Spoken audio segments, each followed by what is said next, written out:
Okay, so let's go ahead and get this out of the way and talk about the Batman.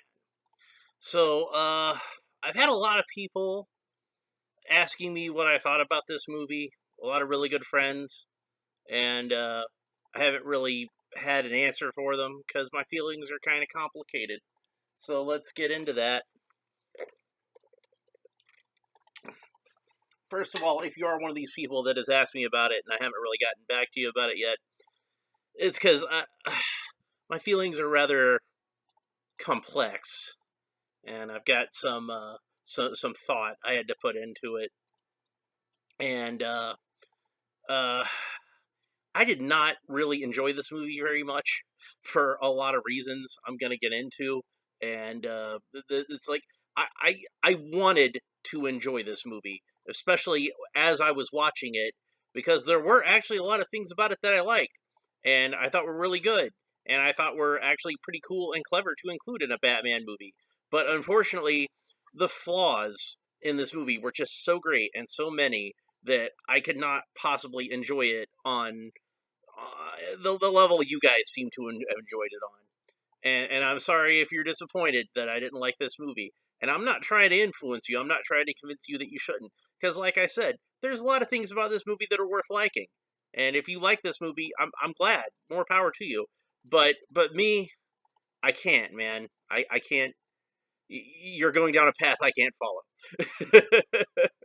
So let me start uh, by talking about some of the things I liked about this movie, and then I'll talk about the things that I didn't like about this movie, and then at the end I'll talk about more positive stuff. So we'll have a compliment sandwich. How does that sound? All right. So first of all, the best thing about the movie was Catwoman. She was easily the best thing about the movie. I thought she was great. Uh, this would be like 99% a perfect Catwoman, and the 1% would be that like her mask was stupid looking and I hate it.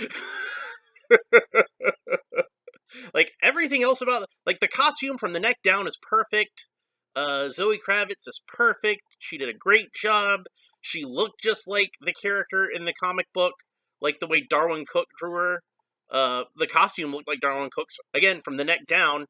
Like from the neck up, for whatever reason, they decided the best way to go would be like a ski mask you could get at the dollar store, and then kind of sew it up at the ears so it looked vaguely like cat ears. She's basically wearing one of those pussy hats from that women's march, like back in 2016.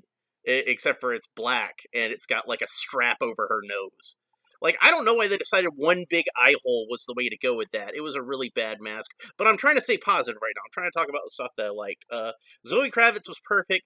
She was born to play this character. She, for me, is going to fit up there with the upper echelons of Catwomen. Like, I don't know who's my favorite Catwoman between Julie Newmar and Michelle Pfeiffer. Those are like my two favorites, and I kind of go back and forth between the two of them. I thought they were both perfect, and Zoe is up on that par. I don't know if she's quite on that level, but she's on that par. She deserves the kind of respect that I would afford to say Lee Merriweather and Eartha Kitt, where they're both really great, but not quite on the level of Julie Newmar and Michelle Pfeiffer, who are my absolute favorites. So like somewhere between Julie Newmar and Michelle Pfeiffer, and then Lee Merriweather and Eartha Kitt.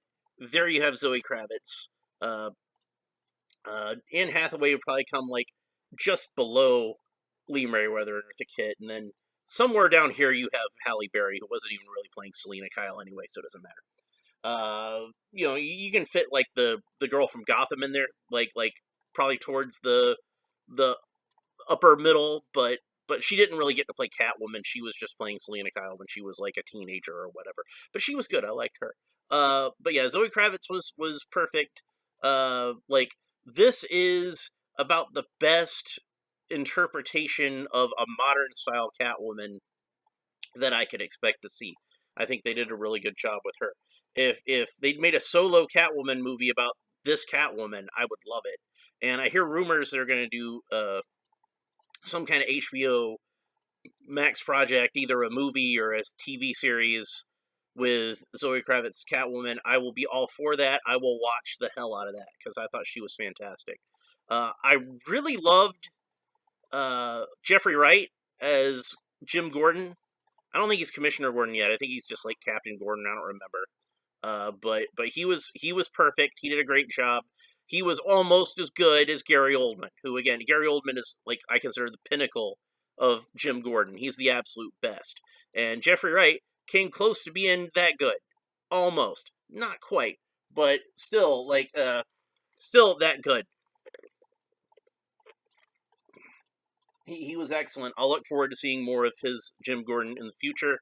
Uh, a lot of people made a big deal, like one way or the other. Either way, they made a big deal about him being a black man playing Jim Gordon, and some people were like really excited about it, like it was this big groundbreaking thing to have a black guy play Commissioner Gordon. Some people were irritated about it because, oh look, it's another example of Ginger side because he's supposed to be a redheaded character in the comics and now he's a black guy. But me, like I couldn't possibly care one way or another. Like honestly, I just like I didn't even think about his race at all. I just watched the movie and he was just Jim Gordon and he was perfect. And he looks like Commissioner Gordon. He's got the glasses, he's got the rumpled trench coat. He looks like Commissioner Gordon. Like, what do you want? It's like I didn't even really think about his ethnicity one way or the other. So I thought that was a funny thing. That's a testimony, I think, to Jeffrey Wright's talents as an actor. It's like you're just more immersed in the performance, and you don't even think about what his ethnicity is in terms of like the comic book character. It just doesn't matter. Like it is like was a complete non-issue for me. I thought he was fantastic. He was one of the best things in the movie. I really liked Colin Farrell's performance as the Penguin, who is a character that is completely unrecognizable as being Colin Farrell, and also completely unrecognizable as being the character of the Penguin from the comic book. They somehow managed to make him look nothing like himself and nothing like the character he's supposed to be. But I enjoyed this character so much, I didn't really mind too terribly that he wasn't really like the Penguin from the comic book. He was an entertaining character in his own right. I had fun watching him. I thought he was fantastic. Uh, would I like to see him in a white tie and tails in his next appearance, and maybe even a top hat? I don't even think he carried an umbrella in this movie, which is just to me like that is something that is just he should have an umbrella. That was a bad thing. He should have had an umbrella. But yeah, he was basically Colin Farrell playing Robert De Niro, playing Al Capone in The Untouchables. That's basically what this character was. And I enjoyed that. I thought that was a good character. Was it the Penguin from the comic books? No, absolutely not. But, was it an entertaining character in his own right that I enjoyed watching? Yes, absolutely so. The city of Gotham was really good. They did a good job portraying Gotham City as being kind of like its own character, as much as Bruce Wayne or Selina Kyle or the Joker. Like Gotham City is a character that should stand on its own, and they did a great job with that. Uh, it reminded me a lot of the way that Gotham City was portrayed in Joker, which was one of the things that I really loved about that particular movie. But at the same time, I don't feel like that it was, like a carbon copy exactly of that version of Gotham City. It was its own version of Gotham City that felt very authentic. Like not just like it felt like the place that I read about in the comic books, but it felt like a real place of its own. Like it had like a certain verisimilitude of it. And I would say that this is probably one of the best portrayals of Gotham City that I've ever seen in any live action movie, and it might only rival Joker and the 1989 Batman, where it was just like a really nightmarish metropolis, not Superman's Metropolis, but the silent film Metropolis, like that version of Gotham City, and I really liked that one. Anton Furst, may you rest in peace. Did such a great job with that movie, and nobody's ever really topped the 1989 Gotham City. but this is a really good one, and I really liked it. So kudos to Matt Reeves on that. He did a good job with Gotham City. Now, let's talk about some of the things I did not. Well, no, wait. I got one more thing to talk about. One more good thing. And I almost forgot. Robert Pattinson himself. Robert Pattinson did a good job playing Batman. I thought his acting was good. He did a good job, like kind of like portraying like an emotional side to the character, which that was fun. I liked that. I thought acting wise, Robert Pattinson did a good job playing Batman. Now, let's get into the stuff I didn't like. Robert Pattinson is Batman. Okay, so this is not his fault at all, because like I said, I thought his acting was really good, and I think that Robert Pattinson would be a great Batman in the right context. But this was not it. Because this Batman is like a complete incompetent joke of a character that like I don't know how he's not dead. Like he should have gotten blown up, like literally at one point. Oh, by the way, spoilers if you haven't figured it out. If me talking about a movie that's been out for a few weeks now and like what I think about it, yeah, I'm gonna spoil some things. He should have gotten blown up when that bomb went off. You know the one I'm talking about, the one around the guy's neck. That should have killed him. Like it blew up like right in his face. You can say that he put his arms over his face or whatever, but no, he should have died, or at least been like brain damaged or something, because that thing went off right in his face and like shockwaves from it. Everybody talks about how this is supposed to be like such a realistic movie, but that was like cartoonier than anything Joel Schumacher ever did. And people are shooting at Batman with machine guns, and it's just bouncing off of him like it was nothing, like he was Iron Man or Superman. And it's like, yeah, I know he's wearing bulletproof armor, but like Batman, the kind of bulletproof armor he wears, he's not like Iron Man. He's like wearing like Kevlar and stuff like that. And like, I don't know if you've ever been shot while wearing a Kevlar vest, but it does not make you indestructible. You'll get knocked over. You'll get the wind knocked out of you.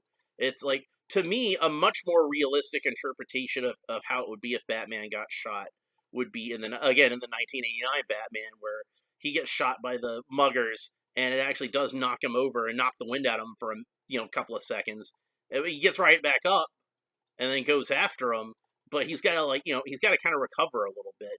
And if those guys hadn't have thought that he was dead, they probably would have shot him in the head anyway.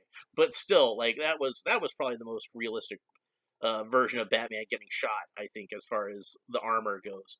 I really like Ben Affleck's Batman, but this was another problem I had with that, was where they shot him like directly in the back of the head, and he just kind of shrugged it off. But here, like Pattinson's walking around with like bullets bouncing off of him like it's nothing, and I'm just like, come on, man. You're trying to be realistic. You can't do this kind of stuff. Like I could even I could kind of give Ben Affleck's version a pass, because it was that sort of heightened reality, and like it wasn't supposed to necessarily be like as realistic a thing as this is claiming to be. So that was something I didn't like. Like this version of Batman, just like for one, where they hyped up how much he was gonna like do the detective type stuff, he's not actually a very good detective. Like there's one point towards the beginning when they're examining one of the Riddler's victims, and he's able to deduce that the victim's thumb was cut off while he was still alive rather than dead. And I'm like, at that point, I'm like, oh, well, maybe we will actually get like, some good detective work out of Batman in this movie.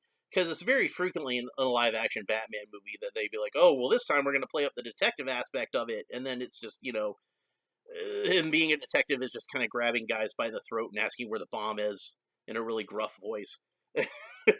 So yeah, there wasn't really like that much detective work as far as Batman goes, in terms of like picking up and analyzing clues and things like that. There was a lot of him kind of like staking out people and watching them as they go about their day-to-day lives while he tries to figure out what's up with them. I guess that's what they meant by detective work. Sure. But like when you say you're going to play up Batman being a detective, I'm more thinking about like the Sherlock Holmes type stuff, where like, oh, well, he had a piece of mud on his boot that could have only come from this one area of Gotham City because of like, the high shale content, and that just shows that it must have been over by the docks, that kind of thing. We didn't really get much of that. So we got a lot of Batman screwing up and not being able to figure out the Riddler's scheme, and Batman doesn't even catch the Riddler in this movie. Like, the Riddler is getting away from his crime and basically only gets caught because he wants to get caught, and some bag lady or somebody is like, "Hey, I saw the Riddler go down the street. He's in that diner." And then the regular cops go and arrest him. That's how they catch the main villain of this movie.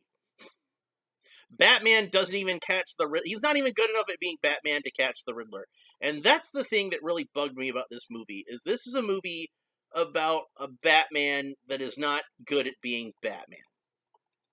And I'm not interested in seeing a Batman who doesn't know what he's doing and is completely incompetent. I feel like I'm off center here. It's bothering me. Anyway, whatever.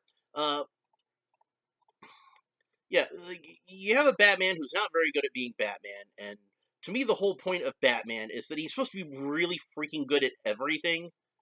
That was going back to the beginning of the comics. The Adam West version of Batman, one of the main jokes of the show is that Batman is supposed to be just incredibly good at everything and ridiculously competent, and this was not this guy. And I know I can hear you from the future reaching back to me while I'm recording this. I can hear you fans of this movie being like, "Well, he's only supposed to be in year 2, so he's not very good at being Batman yet. He's not like Ben Affleck, who's been Batman for 20 years, so he's good at it." No, he's in year 2, so he's still figuring it out. Okay, well, then explain to me why, in Batman Begins, where we see Batman's first night at being Batman, he's actually really good at Batmaning because he's been training for all this time. Batman, and that was a version of Batman that didn't even have as much training as traditionally. Traditionally, Batman should start training, from the night after his parents got shot, basically. He's already decided, I'm going to declare war on crime, and immediately starts training to become Batman as a child. So yeah, he's supposed to be really good at being Batman before he even starts being Batman. He's smart enough to not start being Batman until he knows what he's doing. So, but yeah, Christian Bale's Batman starts out as being Batman, and he's good at it. Michael Keaton, I'm sure, has been Batman for less than a year in 1989. He's good at it. Why does Robert Pattinson suck at being Batman? Answer me that. Riddle me this. To quote a character that didn't actually appear in this movie. I'll get to that in a minute. Why is Robert Pattinson so bad at being Batman? His acting is good. He deserves, I think, a well-written Batman character to play, which he did not have in this movie. He was Batman is just this complete screw-up who didn't know what he was doing.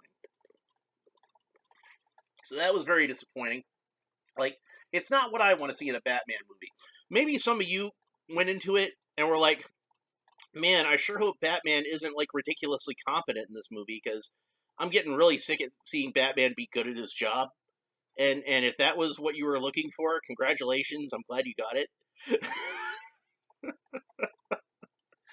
But for me, nah, man, it just wasn't working. It's and like I said, I thought Robert Pattinson's acting was really good.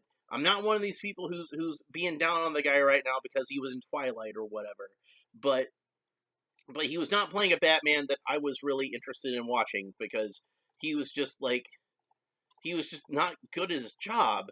And honestly, another problem I think with the way that the character of Batman / Bruce Wayne is portrayed in this movie is that they did try to take it in a different direction, where Batman, Bruce Wayne, was just more kind of a recluse than being out there and playing the millionaire playboy. He just kind of kept to himself, and it was kind of a big deal anytime he showed up anywhere. So this version of Bruce Wayne, though, I would not suspect Christian Bale's Bruce Wayne, or even Ben Affleck's Bruce Wayne, even though he's clearly a beast, or Michael Keaton's Bruce Wayne. I would not think any of these guys would be Batman, because they're just obviously kind of flaky and, Cloud Cuckoo-lander type characters. I would not think to myself, you know what? This guy's got the money, and he's got the drive, and he's certainly got plenty of free time. I think he could be Batman. And even Robert Pattinson's Batman being as morose and sort of emo as he was, like, he would be a guy that I'm pretty sure I could look at and be like, I bet that guy's Batman. Like, he's got the money and he ain't doing anything with his free time. He's just being a recluse all the time. And he seems like the kind of weirdo who would dress up in a leather bat outfit and go out and beat people up. That's the other thing. This Batman outfit is terrible. Like this is the worst Batman outfit I've seen in any kind of modern incarnation of Batman. Like, going from Keaton forward, considering how Keaton was like just this quantum leap ahead in terms of superhero costumes in general and Batman costumes specifically, I still think the 1989 Batman costume is one of the best. And the only one that actually topped it, in my opinion, was Ben Affleck's costume in Batman v Superman. That one was perfect. But yeah, like, this thing looks like like, anytime I see pictures of it, it just looks to me like it was put together from, like, $5 worth of craft foam that we glued onto clothes that we found at the Goodwill. And, we sewed this, mask together from, like, an old leather coat or something. It just looks bad, man. Like, put some money and effort into your bat suit, Bruce. You've got, like, billions of dollars. You can make yourself look cool when you're Batman. And it just is the crappy, cheap-looking bat suit. And it's like, any comic book artist worth his salt who's ever drawn Batman can tell you, the trick to drawing Batman is to make it look like the suit is a part of him. He's not supposed to look like a guy in a Halloween costume. And this is what Robert Pattinson looked like to me, was he just looked like a guy in a Batman Halloween costume. And I've even seen Batman Halloween costumes that look better than this. So it was a really bad costume that he was wearing, and the character was poorly written, and let me think, what else was there? Again, I don't want to sound like I'm bagging on Robert Pattinson, because I thought his acting was good. And in fact, to go back to a more positive thing, his acting kind of reminded me of one of my favorite Batman comics, which is Grant Morrison and Dave McKean's Arkham Asylum. And I think if you did an adaptation of that comic book story, Robert Pattinson would actually probably be the best guy to play that version of Batman. I think he would be fantastic at that. So I'm not trying to insult the man. I'm literally saying right now that if you made my favorite Batman comic into a movie, there's no better person to play that version of Batman in that movie than Robert Pattinson. So while he might be my least favorite live-action Batman right now, it's not his fault. It's all because of how the character was interpreted. So don't think I'm trying to insult Robert Pattinson. And our Pats, if you happen to see this movie, know that, like, I do think you did a good job, and I respect what you did. It wasn't your fault, man.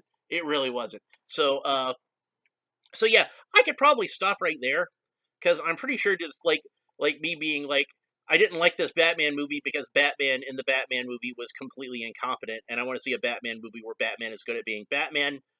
I think that's something that even, like, the staunchest defender of this movie could be like, yeah, okay, that's fair enough. I might not agree with your interpretation of it, but I can see why you would feel that way, and that could be the end of it. But no, we've got more stuff to cover. I did not like this version of the Riddler at all, because this version of the Riddler was not the Riddler. This version of the Riddler was the Zodiac Killer.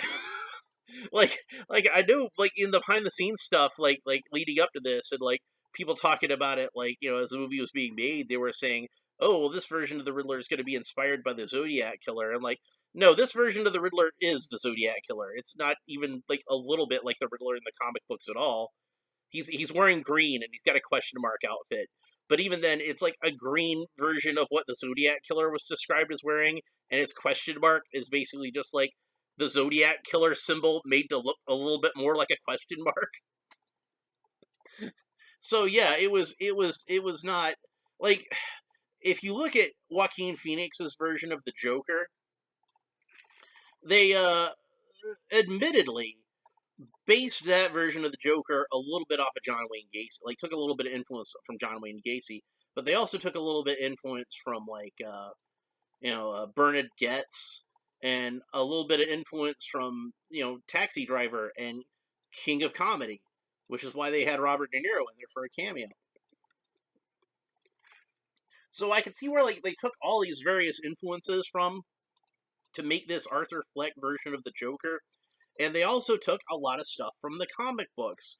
There's a lot of stuff from like Dark Knight Returns, and a lot of stuff from Killing Joke, and a lot of stuff from Arkham Asylum that they kind of put. They made their own unique version of the Joker, but to me, that's clearly still recognizable as the Joker. This character is not the Riddler at all. Like they don't really understand the point of the Riddler. I don't think.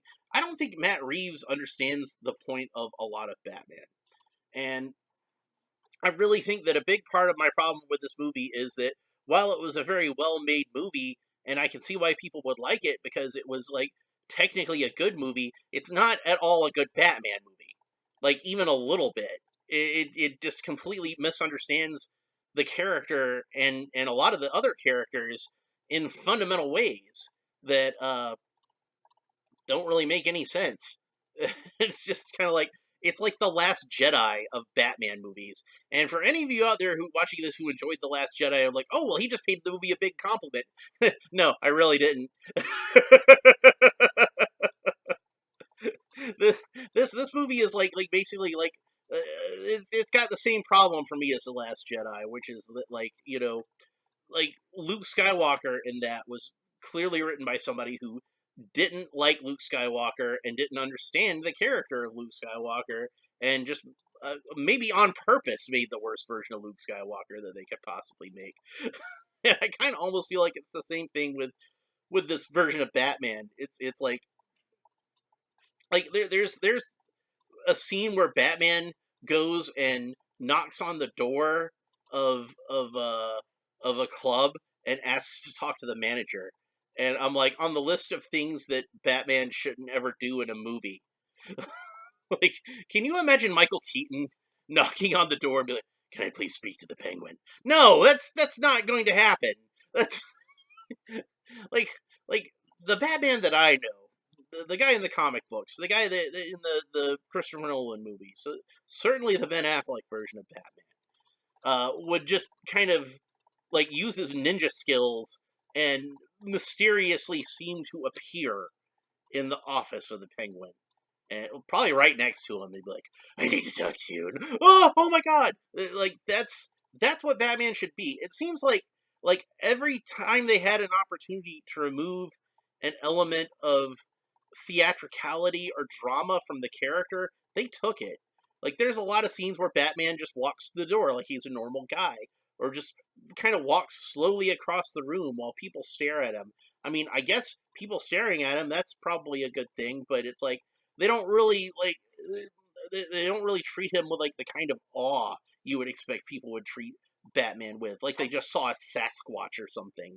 It's like, yeah, people talk to him like he's a normal guy, and he's not a normal guy. He's a guy in a bat outfit. So it's like just a lot of stuff like that where I kind of feel like there should be a little more mystery and drama and theatricality about Batman, and this movie just kind of tried to portray him in like the most mundane way possible, like aggressively mundane in some scenes, and that was kind of bothersome to me. That was something that I did not like about this movie. I'm going back to more stuff I didn't like about Batman when I thought I'd moved past that, but I haven't moved past that. Let's talk about something else that I liked in the movie, which is Martha Wayne is, before she was married to Bruce's father, was Martha Arkham. And I like that it ties in the Wayne family with the Arkham family, and that Batman is connected to not only what's considered Gotham's greatest family, like their kind of royalty would be the Waynes, but also this kind of black sheep family, these Arkhams that have had this history of like madness and tragedy. And that was something that actually came from the Earth One graphic novels, and it was something that I really liked in those. And that was also another one where Batman was kind of incompetent. I don't think Jeff Johns likes Batman very much either. But I did really like the artwork in those, and I really liked I really liked that aspect of it, where like Bruce was related to the Arkhams.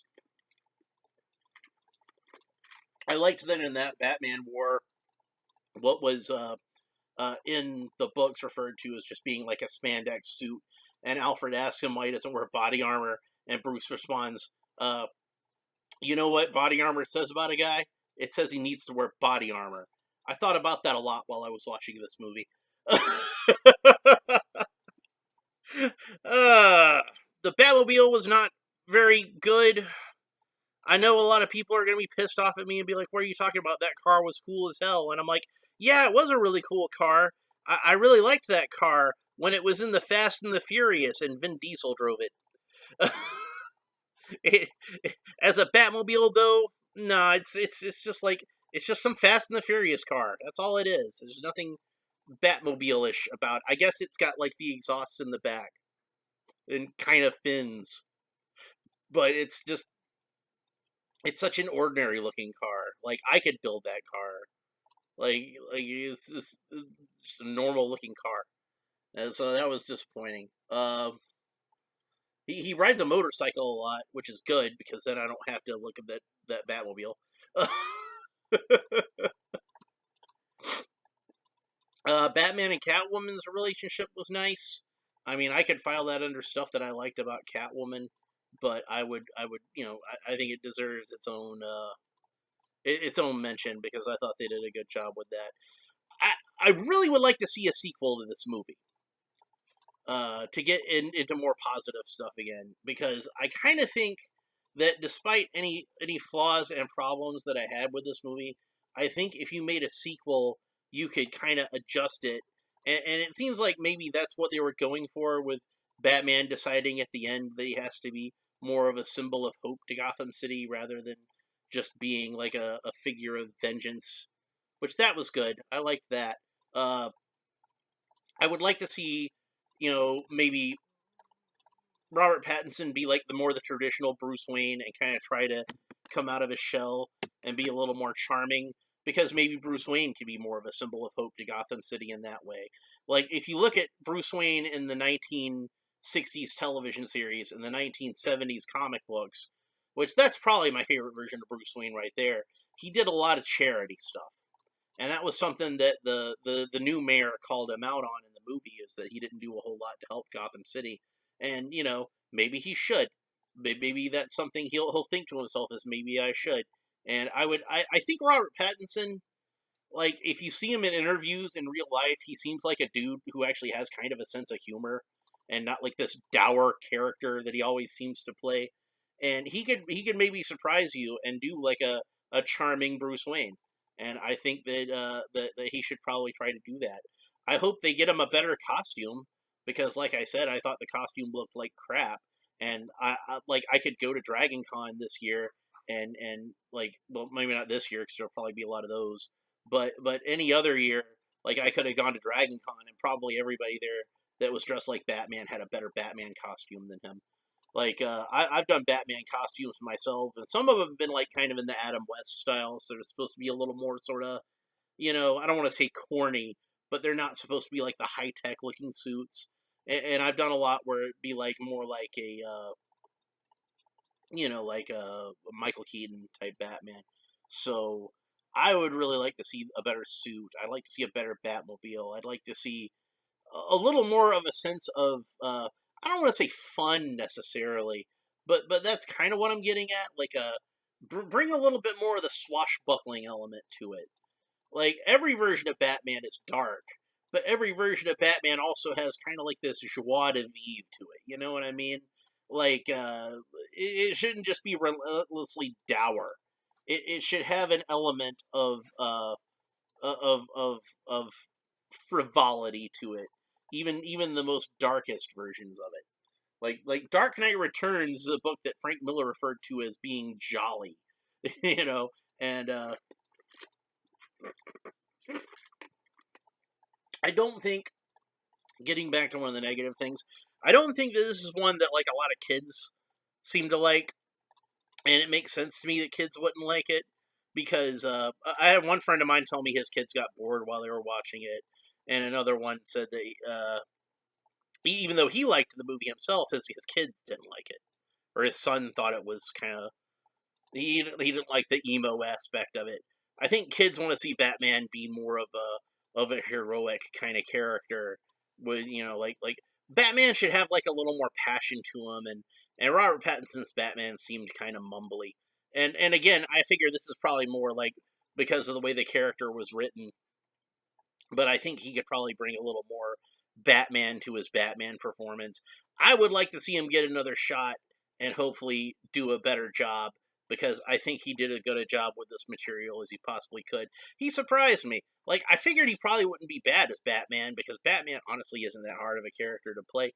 But like I kind of felt like he did the best he could with the material he was given. So, uh, I kind of hope Matt Reeves doesn't direct the next Batman movie though.